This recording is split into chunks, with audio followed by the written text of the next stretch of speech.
So my number 12, it's another one of those bands I had to include in my kind of top 20 picks, and it's Never Mind The Bollocks, Here's the Sex Pistols by the Sex Pistols. A band that probably needs no introduction. It's their seminal and only studio album, what I've described as the archetypal British punk band.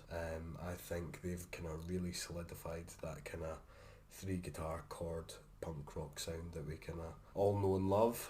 I know that there is a few other Sex Pistols albums out there, such as The Great Rock and Roll Swindle. It was released in 1979, but I don't think they really count, to be perfectly honest.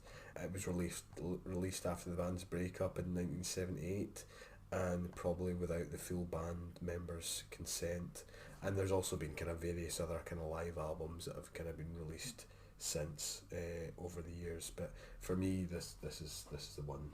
This is the album that you kind of really need to listen to, and I believe it should be in everybody's collection. It was released on the 27th of October 1977. It contains 12 songs and is approximately 30 minutes long, and as I said, I believe it's kind of really solidified that kind of three guitar chord punk rock sound. And I know Johnny Rotten or John Lydon is a figure of ridicule nowadays. Loves his butter. He loves his butter, countrywide butter. And obviously he kind of appeared on I'm a Celebrity, Get Me Out Here. I don't know if he's done Big Brother. Not sure about I'm not sure. He certainly was in I'm a Celebrity, Get Me Out Here. I'm not 100% sure how well he did. All I remember is he said cunt on live TV, and Ant and Dec had a bit of a meltdown. Well, it's the punk attitude still alive and kicking. I mean, like I said, he's a bit of a figure of ridicule nowadays, and I don't like seeing him in interviews anymore because I think he just makes an arse of himself, to be honest. However, when he was in his prime, I don't think you could touch him. Like, I think he would, I've described him as being a kind of phenomenal frontman. The kind of intensity in which he delivers his vocals and the kind of raw energy his performance was just great. He's got that sort of sarcastic, antagonistic kind of approach, like sort of sneering down the microphone. There's not many frontmen like him. No, that's exactly how I've kind of described his delivery. I've kind of described the band as kind of coming together in the kind of perfect storm that combined Lydon or Johnny Rotten's raw, visceral, sneering contempt. Contempt is a good word, yeah. With a kind of bold and brash sound provided by Steve Jones' guitar, and a simple and effective rhythm section provided by Glenn Matlock, who was the original bassist in the band. Most people think of Sid Vicious. Sid Vicious never actually played on this album. He was, don't want to speak ill of the dead, but I think he was pretty much just a puppet, to be honest.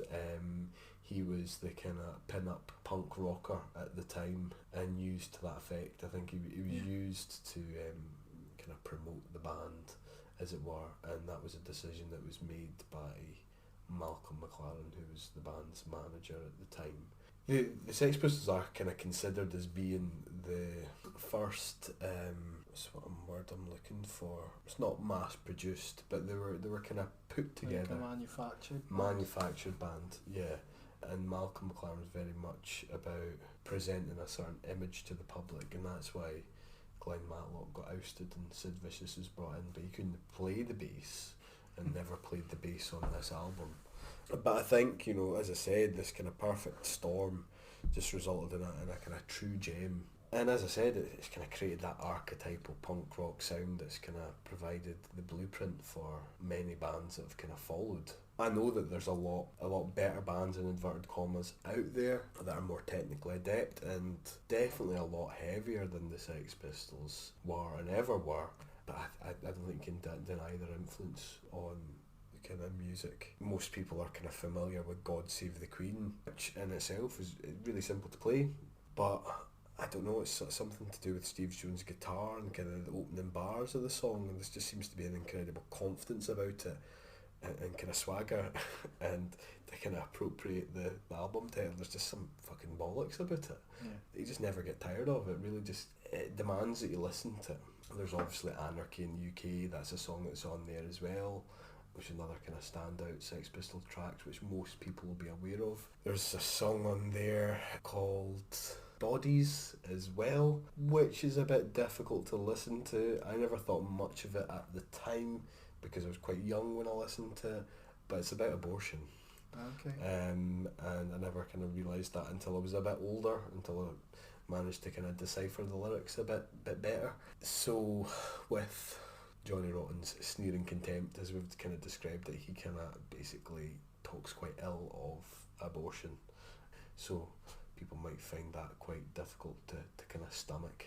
There's no swearing on the album as such, or if there is, there isn't that much of it. But certainly Lydon, Johnny Rotten, kind of uses his voice and delivery very deliberately on the likes of Pretty Vacant, which again is a fairly well-known Sex Pistols track.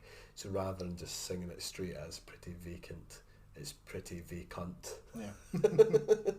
Yeah, but like I said, I know that there's other bands out there that are kind of more technically adept and can provide more kind of, I don't know, texture and kind of instrumentation in terms of the kind of overall composition. But there's something about this album that I can't quite put my finger on. But I think if you could bottle it, it'd be brilliant. Yeah, they certainly had a big impact, and like it's undeniable sort of influence on what came after. So definitely an iconic band, regardless of whether they're a manufactured band or not. And like you say, they've sort of got this lightning in a bottle kind of moment. I would say so. But yeah, so let's never mind the bollocks. Here's the Sex Pistols.